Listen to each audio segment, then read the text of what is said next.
કેવલ ઠાકોરજીનો આશ્રય. લૌકિકમાં જો કોઈનો આશ્રય કરશો તો લૌકિક આશ્રય બધા વ્યર્થ છે. કારણ કે જીવ છે નિરાધાર છે, ભગવાન સર્વાધાર છે. જીવ એકત્ર છે, ભગવાન સર્વત્ર છે. ભગવાન સર્વાત્મા છે, સર્વેશ્વર છે. આશ્રય કરવો તો કેવલ પ્રભુનો કરવો. પ્રભુ એ સર્વસમર્થ છે. જે જીવ પ્રભુનો દ્રઢ આશ્રય કરશે એનું સર્વ કાર્ય, જેમ મા પોતાના બાળકનું સર્વ કાર્ય સિદ્ધ કરે છે એમ પ્રભુ પોતાના ભક્તોનું સર્વ કાર્ય સિદ્ધ કરશે.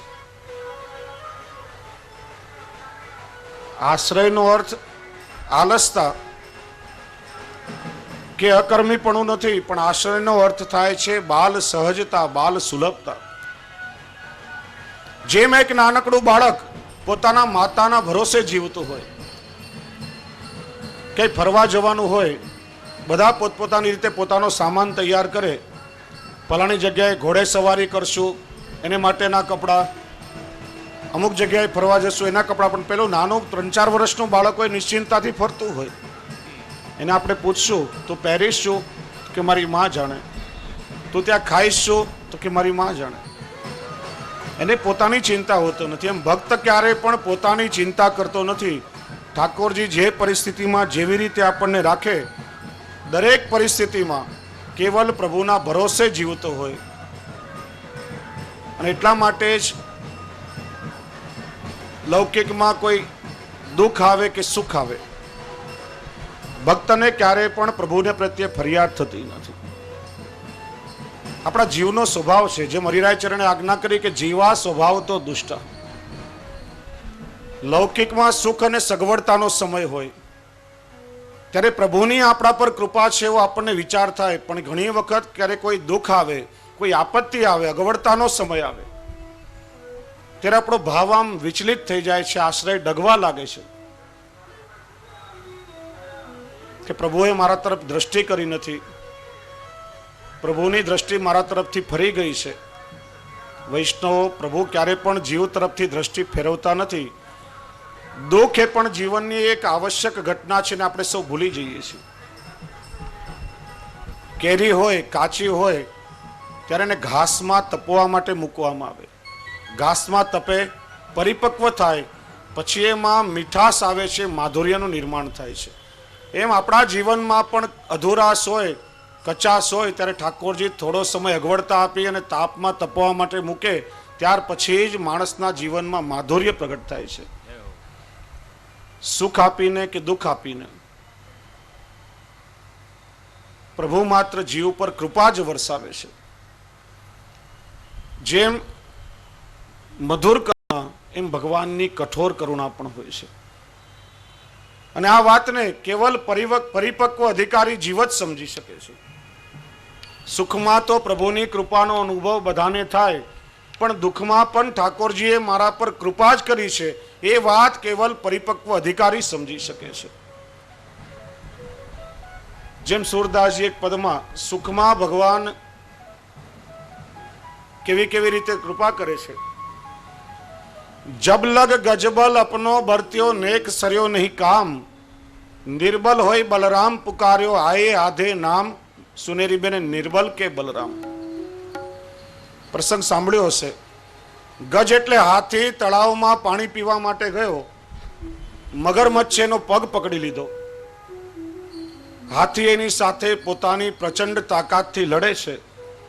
હાથી વિચારે છે કે હમણાં મારા પગના તળિયા મગરને કચરી નાખીશ. જ્યાં સુધી પોતાના સામર્થ્યના બળ ઉપર એને ગુમાન હતું ત્યાં સુધી ભગવાન પધાર્યા નથી.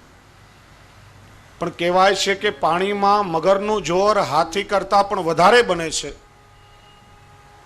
હાથી પોતાની તાકાતથી લડ્યો, પણ ધીરે ધીરે એનું બળ ખલાસ થવા લાગ્યું ને પછીને એવું લાગ્યું કે હવે મારું મૃત્યુ નિશ્ચિત છે, ગમે ત્યારે કાળ મારો કોળિયો કરી જશે. નિસાધન બની ગયો. અને જેવું પ્રભુનું સ્મરણ કર્યું, હરિ, હજી અડધો શબ્દ બોલે ત્યાં તો ગરુડ પર બિરાજીને પ્રભુ પધાર્યા અને ગ્રા એટલે કાળના પંજામાંથી ગજને પ્રભુએ બચાવ્યો, એની રક્ષા કરી. દ્રુપદ સુતા નિર્બલભય તાદીન તજાય નિજધામ દુશાસન કી ભુજા થકિત ભય વસન રૂપ ભય શ્યામ. એ પ્રસંગ પણ તમે સાંભળ્યો હશે. પૂર્વના સમયમાં એવું થયેલું, ભગવાન દ્વારકાધીશ એમને એકવાર શેરડી રોગવાની ઈચ્છા થઈ અને પોતાના હસ્તથી શેરડી છીલવા બેઠા. ચપ્પુની ધાર જરા પ્રભુની અંગુલીમાં વાગી અને રક્ત વહેવા લાગ્યું. વૃક્ષમણે આદિ પ્રભુની રાણીઓ વિવળ બની, વ્યાકુળ બની. અરે પ્રભુને પરિશ્રમ થયો છે, કોઈ પાટો લાવો, ચિત્રું લાવો. દ્વારકાધીશના દરબારમાં પાટો કે ચિત્રું ક્યાંથી હોય? ચિત્રું ગોતવામાં રાણીઓને વિલંબ થયો. દ્રૌપદી પાસે ઊભી હતી, એનાથી પ્રભુનો પરિશ્રમ સહન નહીં થયો. પોતાની કિંમતી સાડીનો છેડો ફાડી અને ભગવાનની અંગુલીમાં પાટો બાંધ્યો. હસ્તિનાપુરની સામ્રાજ્ઞી હતી, એની સાડી કિંમતી જ હોય. રાત્રે ભગવાન પોતાના શયનખંડમાં અંગુલીને જોઈ રહ્યા હતા. રુક્ષ્મણીજીએ પૂછ્યું, ભગવાન શું નિરખી રહ્યા છો? ભગવાને કહ્યું કે આ પાટાના તંતુઓ મેં ગણ્યા, બરાબર 999 થયા. એનો અર્થ કે દ્રૌપદીના મારા પર 999 ઉપકાર થયા. પછી બીજે દિવસે ભગવાને કલા નિકેતનમાં ઓર્ડર કર્યો. 999 સાડીના પાર્સલ ગિફ્ટ મંગાવીને દ્રૌપદીને ત્યાં મોકલ્યા. એવી કથા આવે છે. એ ઋણનો બદલો ભગવાને બીજા દિવસે ચૂકવી દીધો હોત તો અહીંયા હસ્તિનાપુરમાં ભર સભામાં અસહાય દ્રૌપદીની શું દશા થઈ હોત? દુર્યોધને દુશાસનને હુકમ કર્યો. વાળથી ઘસીટતા ઘસીટતા દ્રૌપદીને સભામાં લાવવામાં આવી. નિર્વસ્ત્ર કરવાનો આદેશ કર્યો અને માત્ર કહેવાયેલી વાત નથી, દુશાસને દ્રૌપદીના વસ્ત્ર ખેંચવા શરૂ કર્યા. દ્રૌપદી એક પછી એક બધા પાસે આજીજી કરતી રહી, કરગરતી રહી. કોઈ મને બચાવો, આજે હસ્તિનાપુરની કુલવધુની લાજ લૂંટાઈ રહી છે. સભામાં એકથી એક મોટા શક્તિશાળી યોદ્ધાઓ બેઠા હતા. રથીઓ, મહારથીઓ અને અતિરથીઓ બેઠા હતા. ભીષ્મ પિતામહ, ગુરુ દ્રોણાચાર્ય, કુલગુરુ કૃપાચાર્ય, વિદુરજી, બધા નતમસ્તક થઈ ગયા. કોઈ પણ દ્રૌપદીની લાજ બચાવી શકવા માટે સમર્થ નથી. જો દ્રૌપદીને જ્યાં સુધી લૌકિક આશ્રય હતો, જ્યાં સુધી લૌકિક સામર્થ્ય પર વિશ્વાસ હતો, ત્યાં સુધી એ પ્રભુએ એની રક્ષા કરી નથી. પણ અહીંયા કહે છે કે દ્રુપદ સુતા નિર્બલ ભય તાદીન તજી આયે નિજધામ. ને દ્રૌપદીને લાગ્યું કે આ લૌકિકમાં કોઈ મારી રક્ષા કરવા માટે સમર્થ નથી. હે કૃષ્ણ, હવે હું આપના શરણમાં છું, નિસ્સાધન બની ગઈ છું, આપ મારી લાજ રાખો. અને જાણે વસ્ત્રના રૂપમાં સ્વયં ભગવાન પ્રગટ થયા હોય એ રીતે એક પછી એક 999 દ્રૌપદીના ચીર ભગવાને પૂર્યા. અને દુશાસન કી ભુજા થકિત ભય વસન રૂપ ભય શામ. દુશાસન જેના માટે કહેવાય છે કે એના બાવડામાં 1000 હાથીઓ જેટલું બળ હતું, છતાં પણ વસ્ત્ર ખેંચતા ખેંચતા થાકી ગયો. દ્રૌપદી પ્રભુના શરણમાં આવી ત્યારે પ્રભુએ એની રક્ષા કરી છે. એટલા માટે શ્રી હરિરાયચરણ આજ્ઞા કરે છે, નિસ્સાધન બની જાઓ. જ્યાં સુધી પોતાના સાધન શક્તિ સામર્થ્ય પર વિશ્વાસ હશે ત્યાં સુધી પ્રભુની કૃપાનો અનુભવ થવાનો નથી. નિસ્સાધન બનીને પ્રભુની શરણાગતિ સ્વીકારી લો. જેમ વ્રજભક્તો નિસ્સાધન બની ગયા હતા, કેવલ પ્રભુની કૃપાનો જ આશ્રય હતો, અનન્ય ભાવથી પ્રભુની શરણાગતિ સ્વીકારી. ને એટલા માટે પ્રત્યેક ક્ષણે ઠાકોરજીની કૃપાનો અનુભવ આ વ્રજભક્તોને થયો હતો. જીવને જ્યાં સુધી પોતાના શક્તિ સામર્થ્ય કે લૌકિક સામર્થ્ય પર વિશ્વાસ હોય ત્યાં સુધી પ્રભુનો અનુભવ એને થતો નથી. અમેરિકાની બનેલી સત્ય ઘટના છે. કેલિફોર્નિયામાં મિસ્ટર હન્ટ, ચાંદીના સટ્ટા બજારના ઉદ્યોગપતિ હન્ટ બ્રધર્સ, આખા વિશ્વમાં પ્રખ્યાત, અબજો રૂપિયાની સંપત્તિ. એકવાર હાર્ટ એટેક આવ્યો. ડોક્ટરોએ સારવાર આપીને કહ્યું કે બીજી વાર તમને હૃદય રોગનો હુમલો આવશે, ગમે ત્યારે તમારું હાર્ટ ફેલ થઈ શકે, તાત્કાલિક સારવારની જરૂર તમને પડશે. પોતાનો વિશાળ મહેલ જેવો બંગલો, એમાં બધી સારવારની વ્યવસ્થા એને ઊભી કરી. અમેરિકાના ટોચના 8 કાર્ડિયોલોજિસ્ટ અને કાર્ડિયો સર્જન સાથે હોટમેલમાં સીધો સંપર્ક, ફોન લગાડે અને 3 મિનિટમાં ડોક્ટરો ઘરે આવીને સારવાર આપી શકે. આધુનિકમાં આધુનિક બધી દવાઓ એના ઘરમાં તૈયાર રહે. ઓક્સિજનના સિલિન્ડર સુધી તૈયાર રહે. બન્યું એવું, જે વૈભવશાળી વિસ્તારમાં એ રહેતો હતો, એકવાર અચાનક પ્રચંડ વાવાઝોડું આવ્યું, વૃક્ષો પડી ગયા, વીજળીના બધા તાર કપાઈ ગયા, ટેલિફોનના કનેક્શન તૂટી ગયા, અંધકાર સર્જાયો. જે મેડિકલની તબીબી સારવારની વ્યવસ્થાવાળી ચાવી પહેલાના સેક્રેટરી પાસે રહેતી હતી, એ દિવસે આવી શક્યો નહીં. એવી પરિસ્થિતિમાં એને હાર્ટ એટેક આવ્યો અને અંધારામાં તરફડિયા મારતા મારતા પ્રાણ છોડી દીધા. પોતાનું એક પણ સાધન એને કામ લાગી શક્યું નહીં. પોતાના સામર્થ્ય પર ભરોસો હતો, એના કરતા પ્રભુ પર એટલો વિશ્વાસ રાખ્યો હોત તો કદાચ વાવાઝોડું જ નહીં આવત. કહેવાનો આશય, ઠાકોરજીની કૃપા પર ભરોસો રાખો અને બીજો દ્રઢ વિશ્વાસ રાખો કે ઠાકોરજી સુખ આપીને અથવા તો દુઃખ આપીને પણ જીવ પર કૃપા જ વિચારી રહ્યા છે. અને એટલા માટે પુષ્ટિ જીવોને જ્યારે કોઈ અગવડતા આવે, કોઈ તકલીફ આવે, ત્યારે ક્યારે પણ એ પ્રભુને ફરિયાદ કરતા નથી. કારણ કે આશ્રયને, ભક્તિને ને ફરિયાદને કંઈ પણ લાગતું વળગતું નથી. ભગવાનનો સાચો ભક્ત હોય ક્યારે પણ ભગવાનને ફરિયાદ કરતો નથી, અને ફરિયાદ કરે ક્યારે પણ સાચો ભક્ત હોતો નથી. એટલા માટે કેટલા એવા મર્યાદા માર્ગમાં પણ પ્રભુના એવા સંતો થયા છે કે જે પરિસ્થિતિમાં પ્રભુએ રાખ્યા, સહર્ષ પ્રભુની કૃપાને સ્વીકારી છે. સંત એકનાથ થયા, એમને ભગવાને રૂપાળા પત્ની આપ્યા. ભગવાનને વિનંતી કરી કે પ્રભુ તે મને સારી પત્ની આપી અને મારા ધર્મના આચરણમાં પણ એટલી જ અનુકૂળ છે, એટલા માટે ધર્મનું આચરણ સારી રીતે કરી શકું છું, તારી કેટલી કૃપા છે. તો મહારાષ્ટ્રના સંત તુકારામ, એમને ભગવાને ખૂબ જ પ્રતિકૂળ પત્ની આપ્યા, ખૂબ જ ખરાબ સ્વભાવ, કંઈ પણ કાર્ય કરતા હોય કકળાટ કરે, આખો દિવસ એમને હેરાન કરે, કોઈ પણ ભગવત કાર્ય નહીં કરવા દે, આખો દિવસ બાધા નાખ્યા કરે. તો એમણે પ્રભુને ફરિયાદ કરી નથી.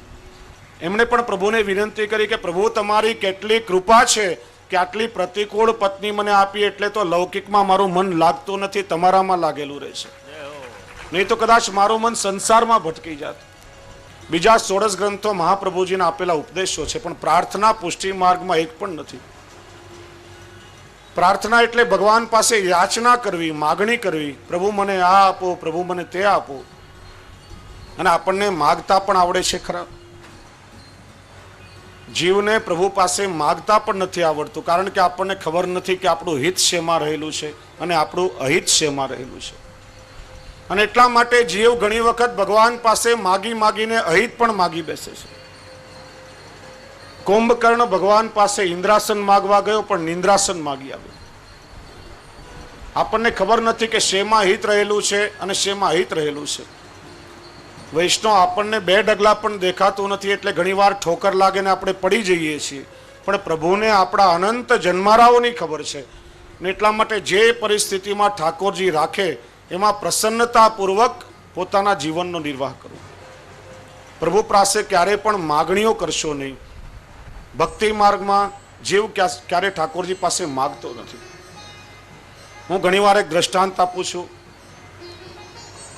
એક ખૂબ સંપન્ન એવું પતિ પત્નીનું યુગલ દરરોજ મંદિરમાં ભગવાનના દર્શન કરવા માટે જાય. દર્શન કરે ને ભગવાન પાસે પ્રાર્થના કરે કે પ્રભુ તમારે આપેલું બધું અમારી પાસે છે, શેર માટીની ખોટ છે, એક દીકરો આપો તો તમારી બહુ કૃપા. ઘણા વર્ષો સુધી આ ક્રમ ચાલ્યો. દરરોજ પ્રભુ પાસે માગણી કરે કે પ્રભુ એક દીકરો આપો તો આપની બહુ કૃપા થાય. ઘણા લાંબા સમય પ્રભુએ એમનું સાંભળ્યું પણ ખરા. 25-30 વર્ષે જઈ અને એમને એક દીકરો થયો. હવે સંપન્ન પરિવાર અને આટલા લાંબા ગાળે દીકરો થયો, એટલે ખૂબ લાડકોડથી એનો ઉછેર થયો. દીકરાની દરેક ઈચ્છાઓ મા બાપ પૂરી કરે, એની દરેક જીદ પૂરી કરે. પરિણામે પેલો બગડ્યો, બેફામ થયો, તોફાની થયો. 20 વર્ષે કોઈ વાત પર કજિયો થયો અને બાપની છાતી પણ એને જોરથી લાત મારી. બાપ બિચારો રડતો રડતો પાછો મંદિરે ગયો. કહ્યું ભગવાન આ મારું કયા જન્મનું પાપ? ભગવાન કે કોઈ જન્મનું પાપ નહીં, પણ આ જન્મની તારી માગણી. કારણ કે તને સંતાન થાય એમાં તારું હિત નથી, એ મને ખબર છે. તને ખબર નથી, પણ તે માગ્યો એટલે મેં આપ્યો, હવે ફળ તું જ ભોગવ. કઈ વસ્તુમાં આપણું હિત છે કે હિત એની આપણને ખબર નથી. એટલે ઠાકોરજી પાસે કંઈ ક્યારે પણ માગવું જોઈએ નહીં. જે પરિસ્થિતિમાં ઠાકોરજી રાખે, સુખમાં કે દુઃખમાં, દુઃખમાં પણ કેવલ ઠાકોરજીની કૃપાનો અનુભવ કરી કે આ પરિસ્થિતિ જીવનમાં આવી છે, એ મારી અશુદ્ધિઓને દૂર કરવા માટે, શુદ્ધિકરણ માટે ઠાકોરજીએ મારા પર કૃપા વિચારી છે. કારણ કે આપણા જીવનમાં આવતું દુઃખ એ કેવલ નિરપવાદ નિયમબદ્ધતા કે કર્મના કઠોર દંડ માત્ર નથી, પણ ઘણી વખત ઠાકોરજી જીવ પર કૃપા વિચારી દુઃખ પણ આપે છે અને દુઃખો જીવનું શુદ્ધિકરણ કરી એ દુઃખોને દૂર પણ કરે છે. જેમ પરીક્ષિત રાજાને રાજાપણાનો અહંકાર થયો હતો અને શમીક ઋષિના ગળામાં સર્પ નાખ્યો, તો ભગવાને એને શાપ પણ અપાવ્યો તક્ષકના દંશનો, અને વળી પાછું સુખદેવજી પાસે ભાગવતનું શ્રવણ કરાવીનો ઉદ્ધાર પણ કરાવી નાખ્યો. એટલા માટે ભગવાન દુઃખ આપે છે એ જીવના શુદ્ધિકરણ માટે. એકવાર એક પનિયારી પોતાના માથા પર પાણીનો હાંડો ભરીને ચાલી જતી હતી અને એ ગળામાંથી આમ પાણી છલકાયા કરે. પાછળ પાછળ એક કવિ ચાલ્યો જતો હતો. એને આ દ્રશ્ય જોયું ત્યારે કવિ પેલા ઘડાને કહે છે કે અરે ઘડા, આ પનિયારીએ તને પોતાના માથા પર ઉપાડ્યો છે, તું બહેકી ગયો છે, છકી ગયો છે, એટલા માટે તું છલકાય છે. કવિ કોને કહેવાય કે પ્રકૃતિ સાથે જે સંવાદ રચી શકે, કુદરત સાથે કીર્તન કરે, એનું નામ કવિ. નિવેદિતાત્મ ભી કદાપીતિ ભગવાન પી પુષ્ટિસ્તો ન કરિષ્યતિ લૌકિકીમ ચ ગતિમ. જેણે ભગવાનને આત્મસમર્પણ કર્યું છે ને કોઈ પણ કાળે ચિંતા કરવી નહીં, કારણ કે ઠાકોરજી સર્વસમર્થ છે, આપણી લૌકિક ગતિ ક્યારે પણ નહીં થવા દે. 41માં શિક્ષાપત્રના 11મા શ્લોકમાં શ્રી હરિરાયચરણ આજ્ઞા કરે છે, તદીયાનામ સ્વતશ્ચિસ્તા કુરુતે પિતૃવર્ધરી પુનઃ સ્વીતા પ્રકુર્વાણામ મૂર્ખ એવ ન સંશય. ભગવત ભક્તોએ ક્યારે પણ પોતાની ચિંતા કરવી નહીં. જેમ પિતા અને પુત્રની ચિંતા રાખે છે, તેમ માની ગોદમાં સેતેલું બાળક પણ નિર્ભય છે. બાળક માના ખોળામાં સૂતેલું હોય ને કોઈ ચિંતા હોતી નથી. જેમ સંસારમાં માતા પિતા પોતાના બાળકની સર્વ રીતે રક્ષાને પોષણ કરે છે, તેમ પ્રભુ ભક્તોની આલોક તથા પરલોકની સર્વ ચિંતા કરે છે. માટે બ્રહ્મ સંબંધ લીધેલા પુષ્ટિજીવોએ પ્રભુને સર્વસ્વ સમર્પણ કર્યા પછી ક્યારે પણ લૌકિક ચિંતા કરવી નહીં. ને એટલા માટે જ કહેવાયું, ભોજન આચ્છાદ અને ચિંતા વૃથા કુર્વંતી વૈષ્ણવા યોયમ વિશ્વંભરન દેવ સકીમ ભક્તાન ઉપેક્ષતે.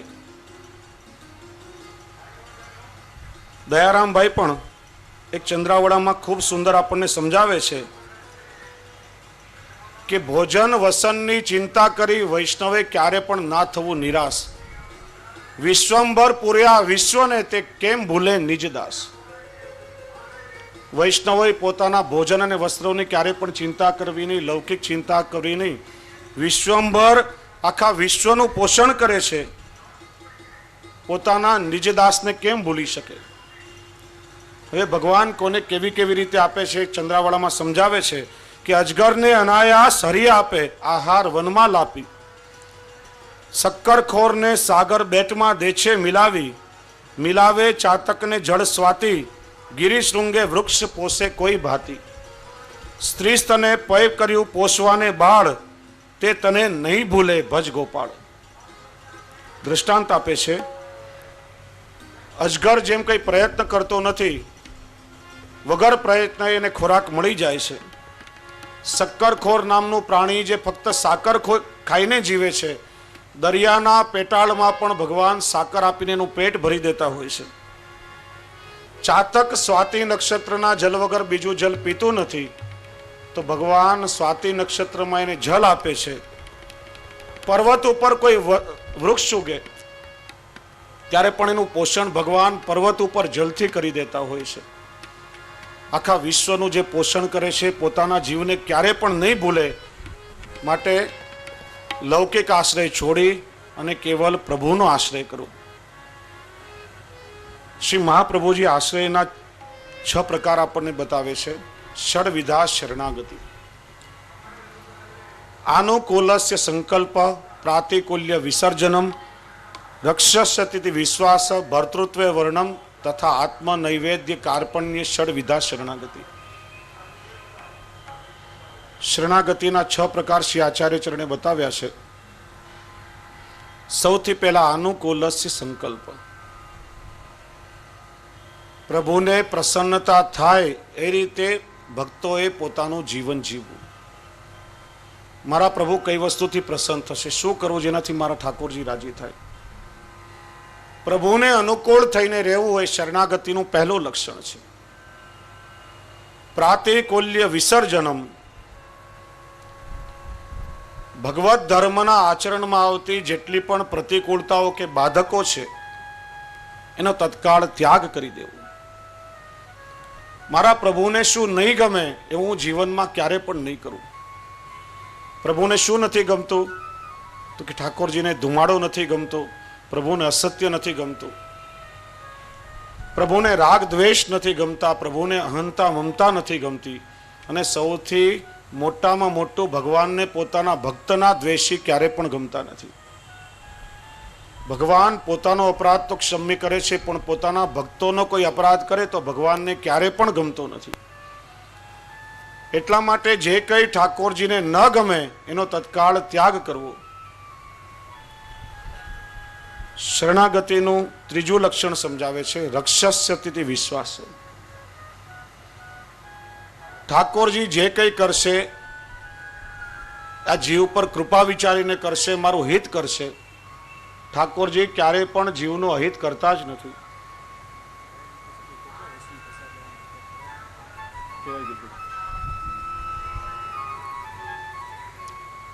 હરિ કરે તે ખરી. ઠાકોરજી જે કરે તે કેવલ ભક્તનું હિત કરે છે. વૈષ્ણવો ઘણી વખત આપણને એવું લાગે લૌકિકમાં કોઈ એવી ઘટના બની રહી છે અને આપણો ભાવ શિથિલ થઈ જાય છે. પણ એક વસ્તુ યાદ રાખો કે ઠાકોરજી ખૂબ જ કૃપાળુ છે. લૌકિકમાં કોઈ નાની ઘટના આપીને મોટી ઘટનાનું પ્રભુ નિવારણ કરી દેતા હોય છે. કારણ કે આ કર્મના બંધનો છે, પણ ઠાકોરજી એનો કઠોર દંડ જીવને આપતા નથી. ઘણીવાર આમ કોઈ નાની ઘટના થાય અને એનાથી બહુ મોટા દુઃખનું પ્રભુની કૃપાથી નિવારણ થઈ જતું હોય છે. પોતાના શરણાગત જીવનું ઠાકોરજી ક્યારે પણ અહિત કરતા જ નથી એવો દ્રઢ વિશ્વાસ પુષ્ટિજીવોએ રાખવો જોઈએ. એક બહુ સરસ કથા સાંભળી હતી. એક રાજાના દરબારમાં ભગવત ભક્ત એવા પ્રધાનજી અને આશ્રયજીવ ઠાકોરજીના ચરણનો અનન્ય આશ્રય એમને હતો. દરેક પરિસ્થિતિમાં પ્રભુનો આશ્રય રાખીને જીવે. કંઈ પણ થાય તો મુખમાંથી નીકળે કે ઠાકોરજી કરે સારા માટે, હરિ કરે તે ખરી. એકવાર રાજા એ પ્રધાનજીને સાથે લઈને શિકાર કરવા માટે ગયા. 500 સૈનિકો સાથે હતા. શિયાળાના દિવસો. રસ્તામાં એક ખેતર આવ્યા, લીલીછમ શેરડી લહેરાઈ રહી હતી. પેલા રાજાને લાગ્યું કે આ શેરડી બહુ સુંદર છે, શેરડી ખાઈને પોતાની ક્ષુધા શાંત કરી. રાજા રથમાંથી નીચે ઉતર્યો અને પોતાના હાથે શેરડી કાપવા ગયો. રાજાએ ક્યારે કોશિશ કરેલી નહીં, એટલે રાજાની આંગળી કપાઈ ગઈ. આંગળીમાંથી દળદળ લોહી વહેવા લાગ્યું. પ્રધાનજી સાથે જ હતા. એના મુખમાંથી સહેજ નીકળ્યું કે હરી ખરે તે ખરી, ઠાકોરજીએ સારા માટે કર્યું હશે. રાજા અકળાયો કે એક તો વાગ્યું છે, આખી આંગળી કપાઈ ગઈ છે, લોહી બંધ થતું નથી. ના પ્રધાન કહે છે કે ઠાકોરજીએ સારા માટે કર્યું. આ પ્રધાનની બુદ્ધિ બગડી લાગે છે, ખસી ગયું લાગે છે. સિપાહીઓને હુકમ કર્યો કે આ ગાંડો થયો છે, હાથ પગ બાંધો ને હમણાં પકડીને એને જેલમાં લઈ જાઓ. સિપાહીઓએ પ્રધાનજીને બાંધ્યા અને જેલમાં લઈ ગયા. ત્યારે પણ પ્રધાનજીએ એટલું જ કહ્યું કે ઠાકોરજી કરે તે સારા માટે, પ્રભુ કરે હિત. અહીંયા ક્રોધમાં ને ક્રોધમાં રાજા પોતે રથ લઈને આગળ એકલો ગયો. સૈનિકોથી વિખૂટો પડ્યો, માર્ગ ભટક્યો. રાત થઈ. રસ્તામાં એક ઝાડ નીચે વિસામો કર્યો. અડધી રાત્રિ થઈ જશે ત્યાં કોઈ માનવ ભક્ષી આદિવાસીઓએ આવીને પેલા રાજાને પકડ્યો. એમના દેવીને બલિ આપવા માટે 32 લક્ષણો આખો પુરુષ જોઈતો હતો. પેલાઓએ પકડીને રાજાને બલિની વેદી પર ચડાવ્યો ત્યારે પેલા પૂજારીની દ્રષ્ટિ પડી કે આ રાજાની આંગળી કપાયેલી છે, આનું અંગ ખંડિત છે. બલિ માટે આખો અખંડ વ્યક્તિ જોઈએ. આ બલિને યોગ્ય નથી, આને છોડી મૂકો. પેલાઓએ રાજાને છોડી મૂક્યો ત્યારે પ્રધાનની વાત યાદ આવી કે ઠાકોરજી કરે સારા માટે મારી આંગળી કપાઈ નહીં તો હું આખો વધેરાઈ ગયો હોત. ભટકતો ભટકતો માર્ગ શોધતો સવારે પાછો પોતાના નગરમાં આવ્યો. આવીને સૌથી પહેલા જેલમાં પેલા પ્રધાનજીને મળવા ગયો. કહ્યું કે ભાઈ મારી આંગળી કપાઈ ત્યારે તમે કહ્યું હતું કે ઠાકોરજી કરે સારા માટે. એ વાત તો મારી સમજમાં આવી ગઈ. આંગળી કપાઈ પણ આજે મારા પ્રાણોની રક્ષા થઈ. પણ મેં તમને સિપાહીઓને કહીને જેલમાં નખાવ્યા ત્યારે પણ તમે બોલ્યા હતા કે ઠાકોરજી કરે સારા માટે. તમને જેલમાં મૂક્યા એમાં તમારું શું સારું થયું? પેલા પ્રધાનજી કે મહારાજ તમે મને જેલમાં નહીં નાખ્યો તો હું તમારી સાથે હોત ને તમે કામ નહીં લાગ્યા તે હું કામ લાગી ગયો હોત. આંગળી કાપીને ઠાકોરજીએ તમારી રક્ષા કરી અને જેલમાં નાખીને મારી રક્ષા કરી. ઠાકોરજી જે કરે સારા માટે જ કરે છે. પ્રભુ ક્યારે પણ જીવનું અહિત વિચારતા જ નથી. આશ્રયનું ચોથું લક્ષણ છે ભર્તૃત્વે વર્ણમ. જેમ કોઈ કન્યાનું લૌકિકમાં વરણ થાય છે ત્યારે સંપૂર્ણ એનો આશ્રયની શરણાગતિ પોતાના પતિના પ્રત્યે હોય છે. કુટુંબમાં કોઈનો અનાદર કરતી નથી, બધાને માન સન્માન આપે છે, પણ એની પાતિવ્રત્ય નિષ્ઠા કે સંપૂર્ણ આશ્રય પોતાના પતિ પ્રત્યે હોય છે. એમ પુષ્ટિજીવો જ્યારે બ્રહ્મ સંબંધ લે છે ત્યારે અલૌકિક સ્વરૂપે ઠાકોરજી સાથેનું વરણ થાય છે. માટે અનન્યતા પૂર્વક પુષ્ટિજીવોએ ઠાકોરજીનો દ્રઢ આશ્રય રાખવો અને અન્યાશ્રયનો ત્યાગ કરવો. અન્યાશ્રયનો અર્થ કોઈને માન સન્માન આપી એનો એવો અર્થ થતો નથી. સમગ્ર સૃષ્ટિ ઠાકોરજી દ્વારા રચિત છે. પૂર્વમાં આપણે વિસ્તારથીનું શ્રવણ કરી ગયા. જેટલા પણ દેવી દેવતાઓ છે ભગવાન કૃષ્ણની અંગભૂત સૃષ્ટિ છે. માન સન્માન યથાયોગ્ય સન્માન બધાને આપીએ, પણ સંપૂર્ણ આશ્રય પોતાના પુષ્ટિ પુરુષોત્તમ પ્રભુનો કરવો જોઈએ. જેમ આપણે ત્યાં વાર્તા સાહિત્યમાં આવે છે, એકવાર શ્રીજી બાવાના ભંડારમાં સામગ્રી ખૂટી, ઠેઠ આગ્રા સુધી સામગ્રી લેવા જવાનું હતું. 2 વૈષ્ણવો બળદગાડા લઈને ગયા ને સામગ્રી ભરીને પાછા આવી રહ્યા હતા. રાત પડી, રસ્તામાં ભૈરવનું કોઈ સ્થાન આવ્યું. પેલા બળદગાડા ત્યાં અટકી ગયા, કોઈ પણ રીતે આગળ ચાલે નહીં. બહુ પ્રયત્ન કર્યો ત્યારે કોઈ માણસે કહ્યું કે આ સ્થાન ભૈરવનું છે, જ્યાં સુધી ભૈરવને ભેટ નહીં ચડાવો ત્યાં સુધી બળદગાડું આગળ નહીં જાય. ત્યારે પેલા એક વૈષ્ણવે આવીને ભૈરવના સ્થાનમાં શ્રીફળ વધેર્યું અને બળદગાડા તરત જ આગળ ગયા. સવારે ગોકુલસિંહ ગુસાઈજી પાસે આવ્યા. પેલા વૈષ્ણવે ગુસાઈજીને ફરિયાદ કરી કે મહારાજ આણે તો અન્યાશ્રય કર્યો છે, પેલા ભૈરવને ભેટ આપી છે.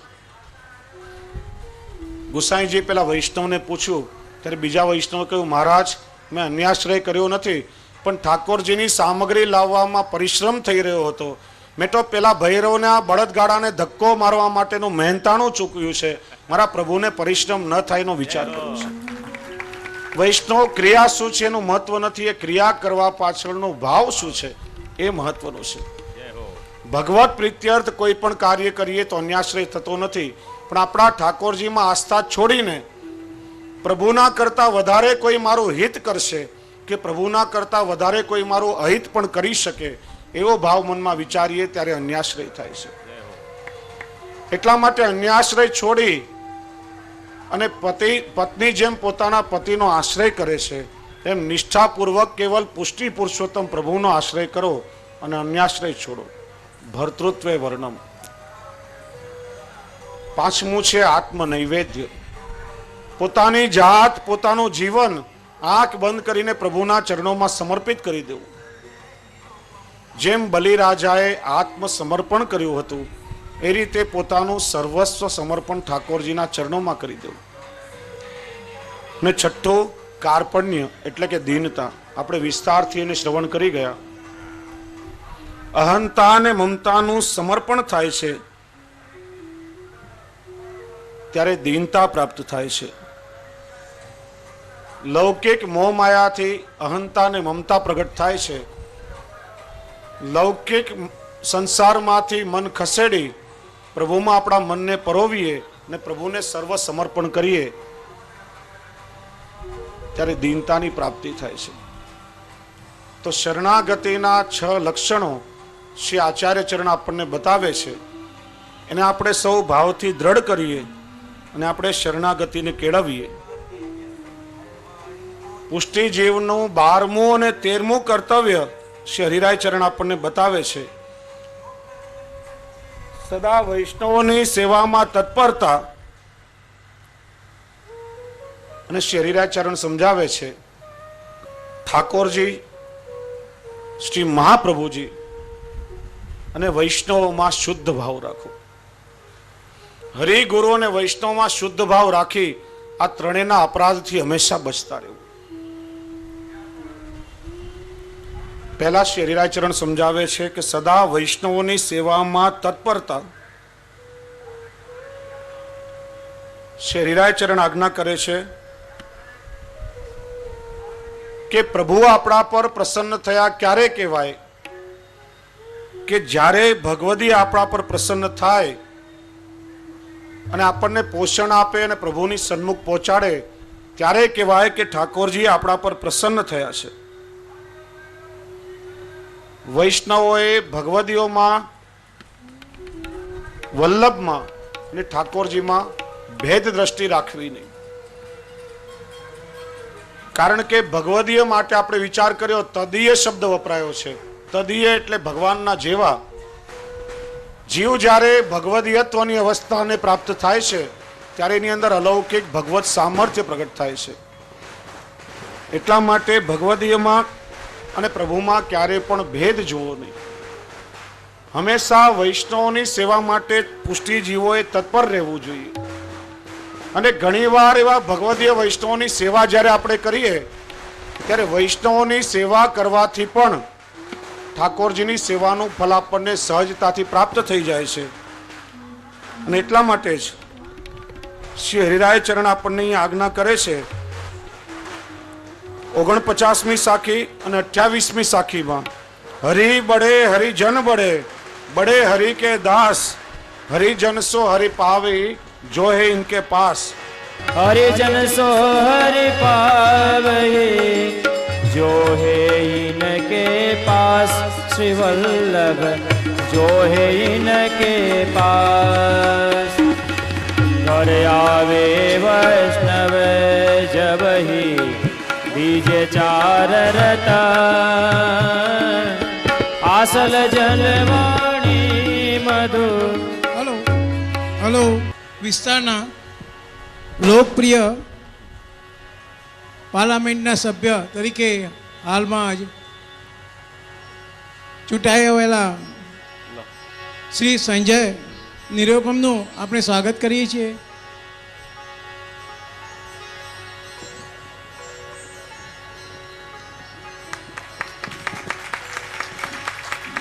મુંબઈ કોંગ્રેસના મહામંત્રી શ્રી ભરતભાઈ પારેખ. આપણે સૌ તાળીઓથી સ્વાગત કરીએ. કારણ કે આપણા નેતા છે અને પ્રજાનું કર્તવ્ય છે કે રાજાનું હંમેશા સ્વાગત કરવું જ જોઈએ. કોંગ્રેસ વોર્ડ ક્રમાંક 27ના અધ્યક્ષ શ્રી ભાવેશ કોઠારી, સક્રિય કાર્યકર તથા મુખ્ય સેવક શ્રી ઉપેન વોરા. આ સૌ कुछ कहना चाहेंगे आप लोगों को? द्वारकेश महाराज जी के जन्मदिन के मौके पर जो कार्यक्रम आयोजित किया गया है, उस कार्यक्रम में आप लोगों ने मुझे बुलाया, इसके लिए सबसे पहले मैं आभार व्यक्त करता हूं. द्वारकेश बाबा को उनके जन्मदिन के मौके पर बहुत सारी शुभकामनाएं.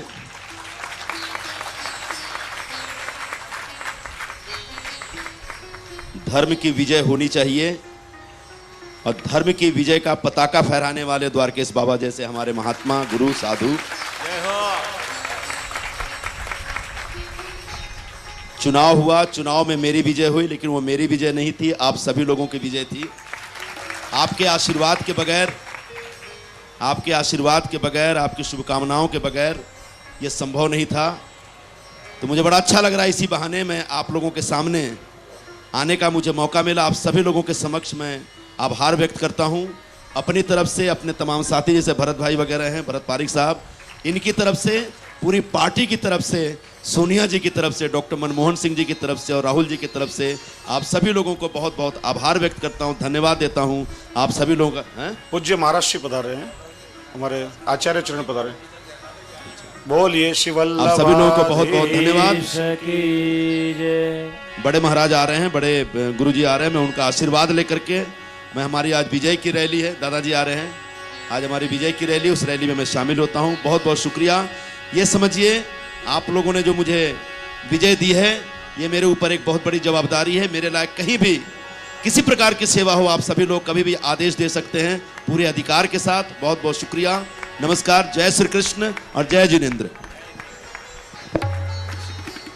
संजय भाई, आपको बहुत बहुत अभिनंदन, और ठाकुर जी आप पर कृपा करें और धर्म को साथ में रख करके आप आपकी धार्मिक सेवाएं करें, क्योंकि राज्य सत्ता का कर्तव्य है कि धर्म का आश्रय लेकर के अगर हम राज्य में शासन करेंगे तो निश्चित ही ठाकुर जी की कृपा होगी।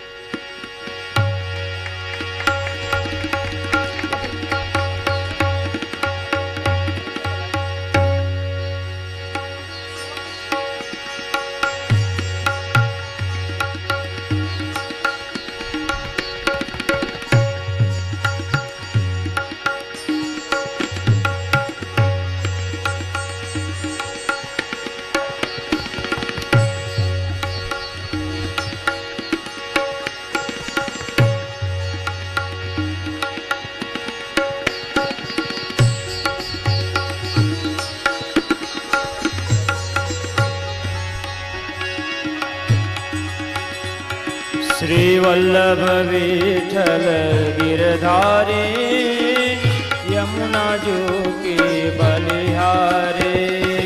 वल्लभ विठल गिरधारी। વૈષ્ણવો ખૂબ ખૂબ આનંદનો અવસર છે। શ્રદ્ધેય પિતૃચરણ 7 દિવસથી આટલો પરિશ્રમ લઈને ચરણાવીનમાં આટલો પરિશ્રમ છે, આપ શ્રી શ્રમિક છે, છતાં પણ દરરોજ મારા પર અનુગ્રહિત થઈને કૃપા વિચારી આપ સૌ વૈષ્ણવ પર કૃપા દ્રષ્ટિ કરવા બિરાજે છે।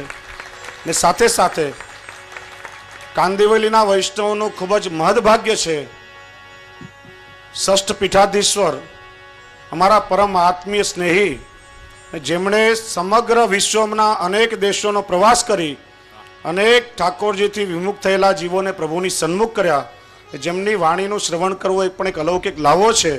એવા શ્રદ્ધેય શ્રી દ્વારકેશલાલજી મહારાજ શ્રી કાંદિવલીના વૈષ્ણવ પર કૃપા વર્ષન કરવા માટે પધાર્યા છે।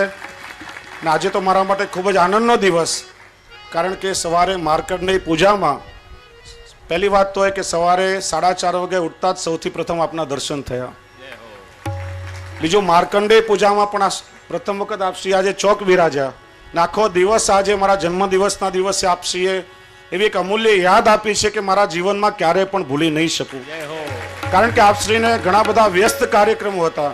મને ખબર છે આપશ્રીનો કાર્યક્રમ મહિનામાં લગભગ 28 દિવસ આપશ્રી વૈષ્ણવ માટે વ્યસ્ત હોય છે, અને વ્યસ્ત પોતાનો એક કાર્યક્રમ કેન્સલ કરીને પણ મારા એક સાખ્ય ભાવના કારણે આપ અહીંયા પધાર્યા છે। મને પોતાને ખૂબ ખૂબ આનંદ છે।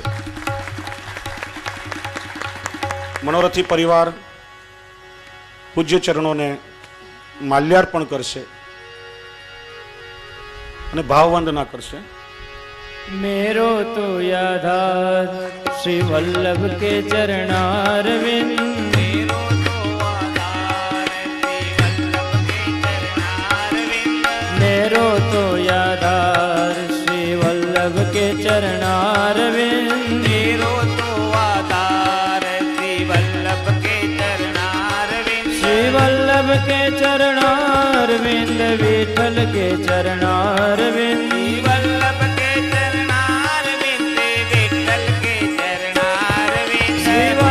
के चरणारविंद, विठल के चरणारविंद।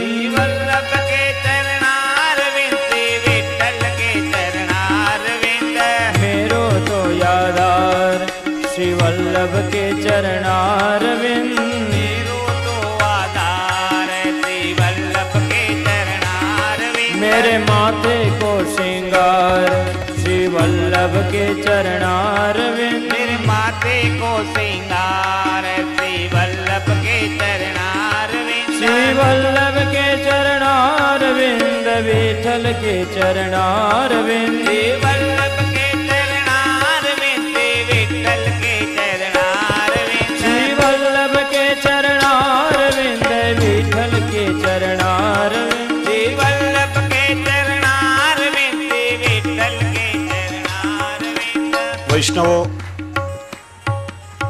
હમણાં જે ચૂંટાયેલા કોંગ્રેસના પ્રતિનિધિ સંજય નિરુપમજી અહીં આવ્યા ત્યારે ઘણો આનંદ થયો, કારણ કે રાજ્ય સત્તા જ્યારે જ્યારે ધર્મનો આશ્રય લે છે ત્યારે જ ધર્મનો જય થાય છે. કારણ કે રાજ્ય સત્તાની જવાબદારી છે કે હંમેશા એને ધર્મનો આશ્રય કરવો જોઈએ. રાજ્ય સત્તા ઉપર ઋષિ સત્તાનું વર્ચસ્વ જે દિવસે આવશે તે દિવસે આપણા ભારતમાં પુનઃ રામ રાજ્યની સ્થાપના થશે. આજે પરિસ્થિતિ ભલે થોડી જુદી છે. રામ રાજ્યની આપણે કલ્પના કરી રહ્યા છીએ, આપણે સ્વપ્ન જોઈ રહ્યા છીએ, પણ ચોક્કસ જ્યારે જ્યારે રાજ્ય ધર્મના આશ્રયમાં આવશે તો આપણું સ્વપ્ન સાકારિત થશે. મને એક પ્રસંગ યાદ આવે છે. અમેરિકામાં સ્વામી વિવેકાનંદે જ્યારે હિન્દુ ધર્મનો વિજયધ્વજ ફરકાવ્યો અને પાછા સ્વદેશ આવ્યા, એમના સન્માનમાં મૈસૂરના મહારાજાએ ભવ્ય રથયાત્રાનું આયોજન કર્યું હતું. સ્વામી વિવેકાનંદ રથમાં બેઠા છે, પ્રજાજનો અને સાથે સાથે મૈસૂરનો રાજવી પણ રથના દોરડાને ખેંચી રહ્યો છે. એક નાગરિકે સ્વામી વિવેકાનંદને કહ્યું કે મહારાજ, તમે રથમાં બેઠા છો ને આ રાજા દોરડું ખેંચે, જરા સારું નહીં લાગે, તમે રાજાને પણ રથમાં બેસવાનું આમંત્રણ આપો. ને ત્યારે ઊભા થઈ આવેશમાં આવી હાથમાં ભગવો વસ્ત્ર ફરકાવી સ્વામી વિવેકાનંદે કહ્યું કે તમારો રાજા કોના રથનું દોરડું ખેંચી રહ્યો છે? સ્વામી વિવેકાનંદના રથનું? ના, તમારો રાજા દોરડું ખેંચી રહ્યો છે ધર્મ અને સંસ્કૃતિના રથનું. ને જ્યાં સુધી રાજાઓ ધર્મ સંસ્કૃતિના રથનું દોરડું ખેંચશે ત્યાં સુધી ભારતની ધર્મ સત્તાને ઊની આંચ પણ નહીં આવે. પહેલાના સમયમાં રાજા રજવાડાઓમાં પણ કુળગુરુ રાજ્ય ગુરુ હતા અને એમનો આશ્રય લઈ અને રાજ્યનો બધો વહીવટ થતો. આવું દ્રશ્ય જ્યારે આવે ત્યારે ખૂબ આનંદ થાય છે. અને આપણે કલ્પના કરીએ કે આપણા દેશમાં પુનઃ ધર્મની સત્તા સ્થાપિત થાય અને રામ રાજ્યની સ્થાપના થાય. ખૂબ ખૂબ આનંદ છે. આપણે ચર્ચા કરી રહ્યા હતા. શહિરાય ચરણ વૈષ્ણવનું સ્વરૂપ બતાવે છે. વૈષ્ણવની સેવામાં તત્પરતા. હરિ બડે હરિજન બડે, बड़े हरि के दास, हरिजन सो हरि पावहि जो है इनके पास. हरि बड़े हरिजन बड़े, बड़े है हरि के दास, हरिजन सो हरि पावहि जो है इनके पास. श्री वल्लभ जो है इनके पास. અને વૈષ્ણવ ઘરે આવે ત્યારે શું કરવું? અનાયાસે કોઈ વૈષ્ણવ કૃપા વિચારીને આપણા પર એવા ભગવદીય વૈષ્ણવ જ્યારે ઘરે આવે ત્યારે 49મી સાખીમાં શ્રી હરિરાય ચરણ આજ્ઞા કરે છે, ઘર આવે વૈષ્ણવ જબી દીજે ચાર રતન, આસલ आसन जल वाणी मधुर और यथाशक्ति सोहन. घर आवे वैष्णव जब ही दीजे चार रतन, आसन जल वाणी मधुर यथाशक्ति सोहन. श्री वल्लभ यथाशक्ति सोहन. વૈષ્ણવ ઘરમાં આવે ત્યારે એમનું સ્વાગત કેવી રીતે કરવું? પહેલા તો એમને બિરાજવા માટે આસન, મધુર વાણીથી એમનું સ્વાગત કરવું, પ્રસાદી જારીજીનું જલ એમને સમર્પિત કરવું, ને ઠાકોરજી આરોગ્યા હોય એ મહાપ્રસાદ દ્વારા વૈષ્ણવનું સમાધાન કરવું. આપણે તો એવું કહેવાય છે કે એક વૈષ્ણવને પ્રસાદ લેવડાવીએ તો 100 બ્રાહ્મણને પ્રસાદ લેવડાવવાનું ફળ મળે છે. વૈષ્ણવ શબ્દમાં જ અલૌકિક સામર્થ્ય આવે છે. અહીં તો ભગવદીઓની વાત કરવામાં આવી છે. ભગવદીય પ્રભુના સમાન તદીય, જેની અંદર પ્રભુના જેવું અલૌકિક સામર્થ્ય પ્રગટ થયું છે, જેમના હૃદયમાં સદાય પ્રભુ બિરાજે છે, જેમના નેત્રોમાં સદાય ગિરધરલાલની ઝાંખી થાય છે, અને શ્રી હરિરાય ચરણ આજ્ઞા કરે છે કે આવા ભગવદીઓ જો પ્રસન્ન થઈ જાય તો આ માર્ગમાં પ્રભુનો કદાચ અપરાધ થાય તો શ્રી વલ્લભ અપરાધને ક્ષમ્ય કરે છે. વલ્લભનો અપરાધ થાય તો ઠાકોરજીને ક્ષમા કરતા નથી. વલ્લભનો અપરાધ થાય તો ભગવદીઓની કૃપાથી અપરાધ દૂર થાય છે. પણ આવા ભગવદીઓનો જો કોઈ અપરાધ થાય તો વલ્લભ પણ નારાજ થાય છે અને પ્રભુ પણ એ અપરાધને ક્ષમા કરતા નથી. રામાનંદ પંડિતની વાર્તામાં આપણે દ્રષ્ટાંત જોઈ ગયા. અને એટલા માટે આવા ભગવદીઓની સેવા જ્યારે આપણે કરશું તો એનાથી ઠાકોરજી પ્રસન્ન થશે. પદ્મનાભ દાસ એકવાર વિચાર કરે છે કે મોટી દીકરી તુલસા શ્રી મથરેશજીની સેવા ખૂબ ભાવથી કરે છે, પણ નાની દીકરીને પરણાવી છે, એના ઘરમાં તો સેવા બિરાજતી નથી, તો એનો જીવન નિર્વાહ કેવી રીતે કરતી હશે? એકવાર અચાનક પદ્મનાભ દાસ નાની દીકરીના ઘરે જાય છે. પૂછ્યું, બેટી શો સમય થયો છે?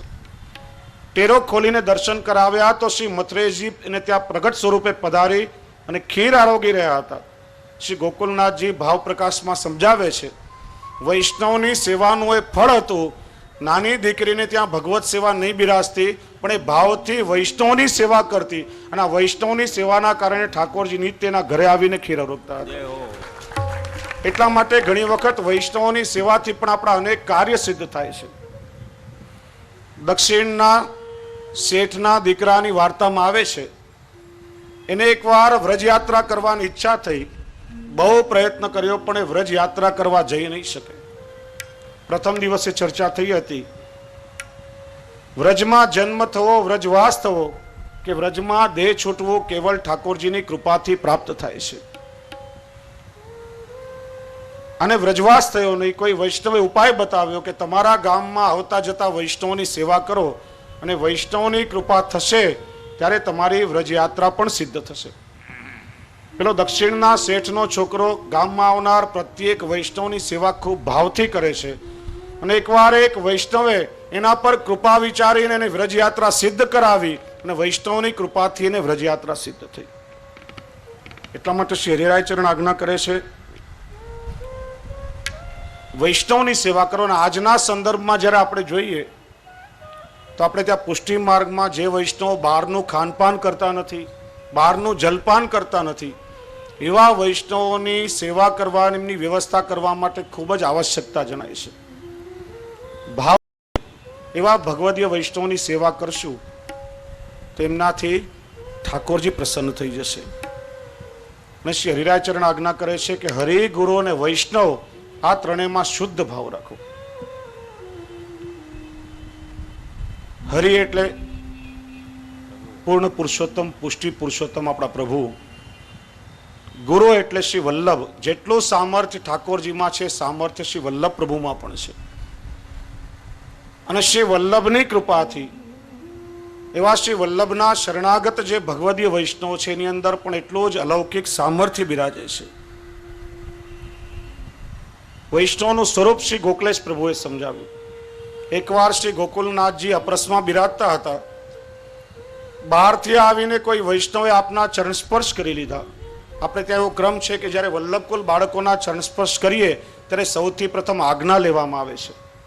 જે રાત ચરણ સ્પર્શ કરવું, આજ્ઞા મળે પછી ચરણ સ્પર્શ થાય. કારણ કે આપ શ્રી સેવામાં હોય, અપરસમાં હોય. શ્રી ગોકલેશ પ્રભુ પણ અપરસમાં હતા અને બહારથી આવીને એક વૈષ્ણવે સીધા ચરણ સ્પર્શ કર્યા. આપે એમને પૂછ્યું આવનારને કે ભાઈ તમે કોણ? પેલો કહે હું વૈષ્ણવ. લાયક પુનઃ પવિત્ર થઈ જશે. વૈષ્ણવ શબ્દ પડતા જ ત્યાં અલૌકિક ભાવ ઉત્પન્ન થવો જોઈએ.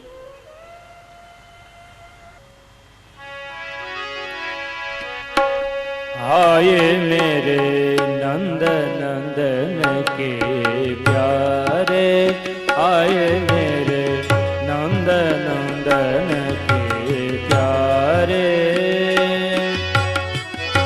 नंद नंदन के प्यारे, आए मेरे नंद नंदन के प्यारे.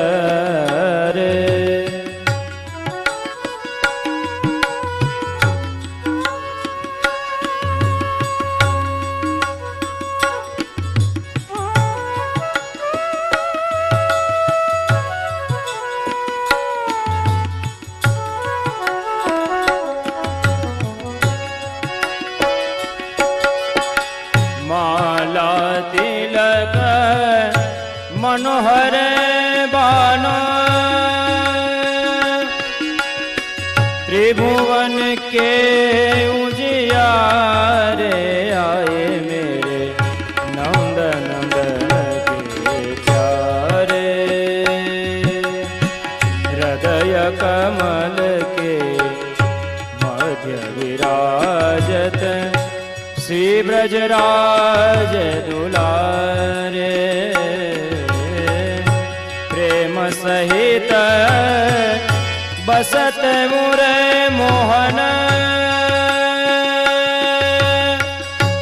ने कहूँ तरतन तारे आए मेरे नंद नंदन के प्यारे कहाँ जानूं को पुण्य उदय भयो मेरे घर जो पधारे परमानंद करत न्योछावर बार बार तन बारे हो बार बार तन बारे आए मेरे नंद नंदन के प्यारे आए પરમાનંદાસજી કહે છે કે વા ભગવદીય વૈષ્ણવ આવે જે મારા નંદ નંદનને પ્રિય છે તો વારંવાર મારું સર્વસ્વ એમના પર નોછાવર કરી દો. એટલા માટે દયારામભાઈ એક ચંદ્રાવડામાં કહે છે કે શ્રી કૃષ્ણ ગુરુ ભગવદી એ ત્રણે એક સ્વરૂપ ત્રણ ધાર્યા જેમ સુરસરી તેમાં ભેદ નહીં તદ્રૂપ. આ કડીમાં એમણે સમજાવ્યું કે હરિ ગુરુ અને વૈષ્ણવ ત્રણે એક રૂપ છે. ગંગાજી એક જ છે પણ એના ત્રણ પ્રવાહો જુદા જુદા છે. સ્વર્ગમાં ભોગવતી કહેવાય છે, પૃથ્વીમાં ગંગાજી અને પાતાળમાં મંદાકિની કહેવાય, પણ મૂળ તત્વ તો એક જ છે. એમ પુષ્ટિ પુરુષોત્તમ પ્રભુ ઠાકોરજીના સાક્ષી સ્વરૂપ શ્રી વલ્લભ છે, ઉભય ભાવાત્મક સ્વરૂપ શ્રી વલ્લભ છે. શ્રી આચાર્ય ચરણે ઠાકોરજીની કૃપા શક્તિ સ્વરૂપ છે. શ્રી ગુસાઈજી એમને વસ્તુતઃ કૃષ્ણ એ વકે છે. અને પુષ્ટિ સૃષ્ટિ પણ ઠાકોરજીની શ્રીઅંગની સૃષ્ટિ છે. એટલા માટે હરિ ગુરુ ને વૈષ્ણવ આ ત્રણેયમાં ક્યારે પણ ભેદ નહીં માનવો.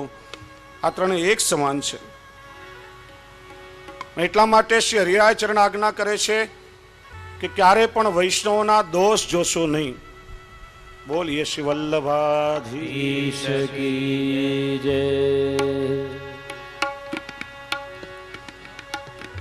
31 અને 52મી સાખીમાં શ્રી હરિરાય ચરણ આજ્ઞા કરે છે, રંચક દોષ ન દેખીએ વે ગુણ પ્રેમ અમોલ, પ્રેમ સુહાગી જો મિલે તાસો અંતર ખોલ. ને શ્રી હરિરાય ચરણ તો આજ્ઞાપૂર્વક કહે છે કે હરિજન કી હાંસી કરે તાહી સકલ વિધિ હાનિ, તાપર કોપત વ્રજપતિ દુઃખ કો નહીં પરમાન. હરિજન કી હાંસી કરે તાહી સકલ વિધ હાનિ. हरिजन की हंसी करे ताहि सकल विद्यानि, तापर को पत ब्रजपति दुख को नहीं परमान. श्री वल्लभ दुख को नहीं परमान. આગ્રાના પતિ પત્ની વૈષ્ણવનું દ્રષ્ટાંત જોઈએ તો એકવાર શ્રી ગુસાઈજી પ્રભુ ચરણે 4 વૈષ્ણવોને આગ્રામાં પતિ પત્નીના ઘરે એમના જેવો ભાવ જાણવા માટે મોકલ્યા. એમના ઘરે જાઓ, એમના પાસે કંઈક માર્ગની રીતિ શીખો. 4 વૈષ્ણવ આવ્યા ત્યારે પેલા પતિ પત્ની ઠાકોરજીની સેવામાં પ્રવણ હતા. વૈષ્ણવ આવ્યા અને શ્રી ગુસાઈજીના નામનું શ્રવણ થતાં જ પેલા બંને પતિ પત્નીના મન પુલકિત થઈ ગયા. શ્રી ગુસાઈજીની કૃપાથી આજે 4 વૈષ્ણવો ઘરે આવ્યા છે. ઠાકોરજી પછી મહાપ્રસાદ લેશે. જો વૈષ્ણવ આટલો વિવેક રાખો, ક્યારે પણ વૈષ્ણવને મહાપ્રસાદ લેવડાવવાનો હોય, ઠાકોરજી પછી કોઈ લૌકિક વૈદિક કાર્યમાં પણ એનો ઉપયોગ કરવાનો હોય ત્યારે તે આપણે ત્યાં શબ્દ બોલાય છે કે ઠાકોરજી પછી આટલા વૈષ્ણવ પ્રસાદ લેશે, ઠાકોરજી પછી મારે આ કરવાનું છે. સીધું જો આપણે કહીએ કે આટલા વૈષ્ણવ આજે ઘરમાં પ્રસાદ લેશે તો પછી ઠાકોરજીને કેવી રીતે રોગે? ઠાકોરજી ઉચ્છિષ્ટ કે અર્ધભુક્ત ક્યારે પણ રોકતા નથી. એટલે શબ્દમાં પણ વાણીનો આટલો વિવેક રાખવો. વૈષ્ણવ પતિ પત્ની વિચારે છે કે ઠાકોરજી પછી 4 વૈષ્ણવ મહાપ્રસાદ લેશે, ઘરમાં ઘી નથી તો બજારમાં ઘી લેવા માટે ચાલ્યો. બહારથી ઘી લઈને આવ્યો પણ મન તો ઠાકોરજીની સેવામાં હતું અને શ્રી ગુસાઈજીનું નામ શ્રવણ થતાં જ અલૌકિક આનંદ હતો. અપરસનું અનુસંધાન રહ્યું નહીં અને સીધો બહારથી આવીને ઠાકોરજીની સેવામાં ચાલ્યો ગયો. પત્ની પણ ઠાકોરજીની સેવામાં પ્રવણ હતી, એને પણ પેલો ખ્યાલ રહ્યો નહીં કે એનો પતિ બહારથી આવીને સીધો સેવામાં આવ્યો. જો આપણે લોકોએ આજે ખાલી છૂવાછૂતમાં જ પોતાની એક પરિધિ બનાવી લીધી છે, આ છોવાઈ ગયું, પેલું અભડાઈ ગયું, ઓલાથી છોવાઈ ગયો, પેલાએ મને છોરાવી દીધો. મન ઠાકોરજીની સેવામાં લાગવાને બદલે આપણે લોકોનું મન 24 કલાક આ છૂવાછૂતમાં જ લાગેલું હોય છે અને એટલા માટે જ આપણે છોવાઈ જઈએ છીએ, ઠાકોરજી સુધી પહોંચતા નથી. હું તો ઘણીવાર વૈષ્ણવને કહું છું કે ગંગાજીમાં અનેક મલિન પ્રવાહ આવીને મળે છે પણ એ ગંગાજીમાં ભળતા જ સ્નાન કરવા પાન કરવા લાયક પવિત્ર બની જાય છે. ગંગાજી પોતાનું સામર્થ્ય ગુમાવતા નથી. એમ આપણે જો પોતાની જાતને વૈષ્ણવ કહીએ તો ગમે તેવા મલિન વ્યક્તિનો સ્પર્શ આપણને થાય તો આપણા સ્પર્શથી પેલો પવિત્ર થઈ જવો જોઈએ. આપણને કોઈ અભડાવી જાય તો આપણામાં વૈષ્ણવતા કેવી? ચોક્કસ આચાર વિચારનો અપ્રસનો વિવેક હોવો જોઈએ પણ આપણું તો 24 કલાક ધ્યાન એની અંદર જ અટવાયું અને મન ઠાકોરજીમાં લાગતું નથી. પેલા પતિ પત્ની ઠાકોરજીની સેવામાં લીન હતા, અપ્રસનું જ્ઞાન રહ્યું નહીં. આવનાર 4 પેલા વૈષ્ણવ વિચારે છે કે ભાવ તો ખૂબ ઉત્તમ છે, સેવા પણ સુંદર કરે છે પણ આચાર વિચાર કંઈ છે નહીં, આના ઘરનો પ્રસાદ કેવી રીતે લેવો? પ્રસાદ લીધા વગર ત્યાંથી પાછા વળ્યા, શ્રી ગુસાઈજી પાસે આવ્યા. શ્રી ગુસાઈજી આજ્ઞા કરી કે મેં તમને એમના જેવો ભાવ જાણવા મોકલ્યા હતા, એમની ક્રિયાઓ જોવા માટે તમને નહોતા મોકલ્યા. તમે ખાલી ક્રિયા જોઈને આવ્યા, બહુ અપરાધ કર્યો છે. અને શયનમાં શ્રીજી બાવાના દર્શન કરવા ગયા ત્યારે શ્રીહસ્તમાં છડી લઈ લાલ નેત્રોથી ઠાકોરજીએ દર્શન કરાવ્યા. આ 4 વૈષ્ણવ પાછા પેલા પતિ પત્નીના ઘરે આગ્રા આવ્યા, અપરાધની ક્ષમા માગી. પેલા વૈષ્ણવ પણ તે દિવસે ભૂખ્યા રહ્યા હતા કે આજે વૈષ્ણવ આપણે ત્યાંથી પ્રસાદ લીધા વગર ગયા, અન્ન જલ પણ લીધું નહીં હતું. ઠાકોરજીથી એમનું કષ્ટ સહન થયું નહીં. આ 4 વૈષ્ણવ પાછા આવ્યા, મહાપ્રસાદ લીધો, ત્યારે પતિ પત્નીએ અન્ન જલ ગ્રહણ કર્યું. વૈષ્ણવનો અપરાધ કરે એને શ્રી વલ્લભ કે ઠાકોરજી પણ ક્ષમ્ય કરતા નથી. વૈષ્ણવ અમારા તાજજી મહારાજ શ્રી પુરુષોત્તમલાલજી સિવાય ક્યારે પણ મહાપ્રસાદ આરોગતા નહીં. પણ દાદાશ્રીનો નિયમ કે દરરોજ રાજભોગ સુધીની સેવા પહોંચે અને ઠાકોરજીને અનોસર કરાવી અને પછી નીચે દોઢી પાસે ઠાડા રહેતા અને બહારથી આવેલા વૈષ્ણવ આપના ચરણ સ્પર્શ કરે પછી આપ શ્રી ઉપર પધારી અને ભોજન મહાપ્રસાદ આરોગે. એકવાર એક વૈષ્ણવે દાદાશ્રીને સહજ પ્રશ્ન કર્યો, દાદાશ્રી અમે તો જાણ્યું કે આપની અપરસ મેન્ડ કડક છે, હા બહારથી આવનાર વૈષ્ણવ કોઈ ટેક્સીમાં આવે કોઈ ટ્રેનમાં આવે અનેક લોકોનો સ્પર્શાસ્પર્શ કરીને આવે ને આપના ચરણ સ્પર્શ કરે, આપનું અપરસ છોવાય ને પછી આપ સખડી મહાપ્રસાદ આરોગો છો, ત્યારે અપરસ છોવાતી નથી. ત્યારે દાદાશ્રી આજ્ઞા કરી કે વૈષ્ણવ તમે વૈષ્ણવનું સ્વરૂપ હજી સમજ્યા જ નથી. અમે ઠાકોરજીની સેવામાં હોઈએ, જાણે અજાણે અમારાથી ઠાકોરજીની સેવામાં કોઈ અપરાધ થયો હોય, આ વૈષ્ણવ આવીને જ્યારે અમારા ચરણ સ્પર્શ કરે ત્યારે એમના સ્પર્શથી અમારી ઠાકોરજીની સેવાનો અપરાધ પણ દૂર થાય છે. વૈષ્ણવમાં એટલું અલૌકિક સામર્થ્ય રહ્યું. ભગવદીઓનું તો સ્વરૂપ અલૌકિક છે. ભગવદીઓનો સંગ પ્રયત્નપૂર્વક કરો,